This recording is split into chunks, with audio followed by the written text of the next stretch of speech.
Ay, alam nyo ga, ang dami lagi nagatanong sa akin kung ano daw yung tunay kong pangalan, ganito, ganyan. Ayaw ko sabihin.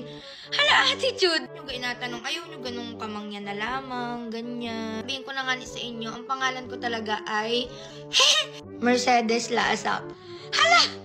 Ari, wala talaga akong pangkilay, kaya ari yung inagamit ko. So, hindi talaga ako marunong, kaya gayon lang yung inagawa-gawa ko na ganyan-ganyan ko lang siya. Para lang masuklay-suklay siya. Pero dapat, ang pangalan ko talaga ay hindi lang Mercedes. Dapat yon Maria Mercedes Concepcion Elasac. Dahil nga si tatay, adik na adik dun sa Maria Mercedes. O, dun nakuha yung aking pangalan. Tapos, nung ipinanganak na daw ako, tinanong ni nanay kung ano daw yung pangalan ko. Tapos, iba daw yung binanggit ni nanay, parang Catherine Bernardo.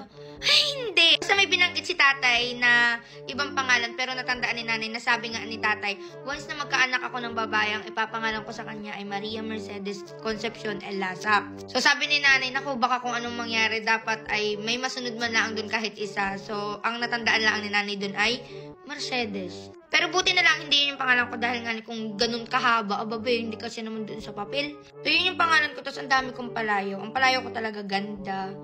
Kasi nga unang babae, syempre, ang tingin ng mga magulang sa'yo, sobrang ganda mo, kahit hindi naman.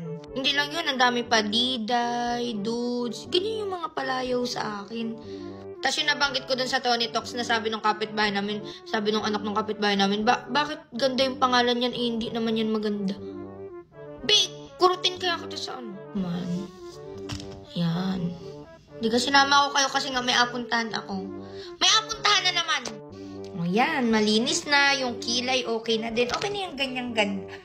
Ay! Mga kamangyan, ilang buwan na ari sa akin. Sobrang ganda ang bango, hindi malagkit sa buhok. Kahit nga sa kilay nagamit ko.